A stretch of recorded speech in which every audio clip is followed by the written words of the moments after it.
Many of us today know who Pope Francis was. However, many of us do not know what the life of Pope Francis looked like before.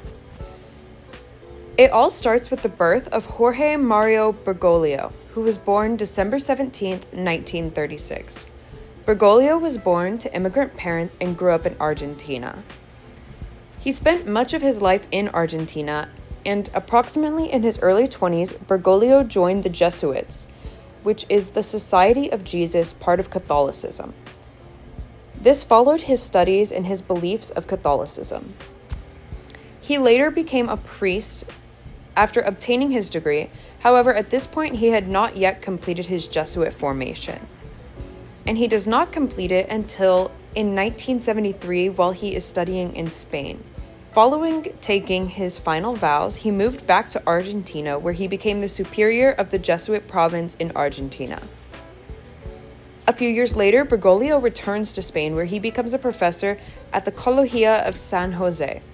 He is also the priest of the institution, and during this time, he works to complete his doctoral thesis in theology in Germany. This all connects him deeper to his religion and his faith, and eventually leads him to become the Archbishop. Explore this timeline to learn more about the path that it took for Pope Francis to go from being a priest to becoming the Archbishop.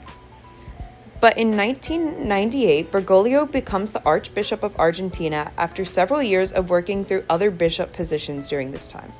He placed a large emphasis on the poorer communities in Argentina that were under the Catholic rule.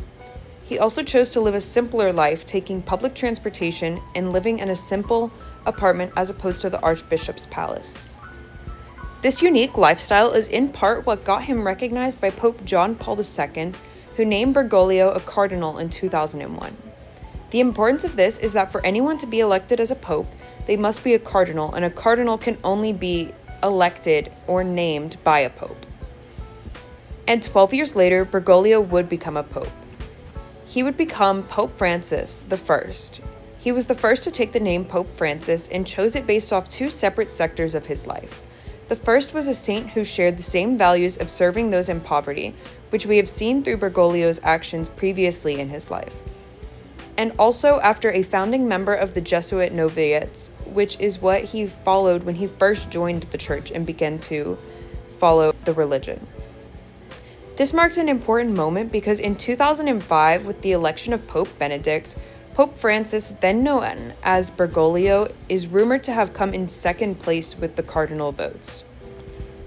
But some of the most important things that Pope Francis did during his time as Pope are in this timeline, but one that really encompasses the overall theme of his actions was that he became the first Pope to visit Iraq.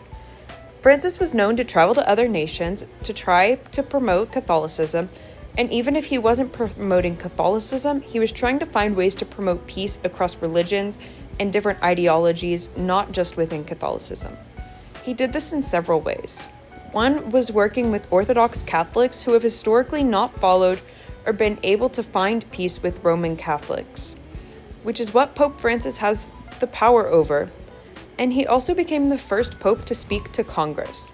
He spoke out about topics such as environmental practices that could be made safer, protecting the environment, homosexuality, women's rights, and more controversial topics.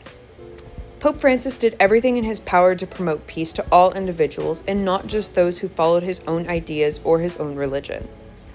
In 2025, Pope Francis attended the Easter service Sunday. This, however, would be his final public appearance, but during his sermon, he expressed a message of hope and looking to call to peace to the world, especially within marginalized communities which he had historically always supported. The next day, April 21st, 2025, Pope Francis passed away from health complications.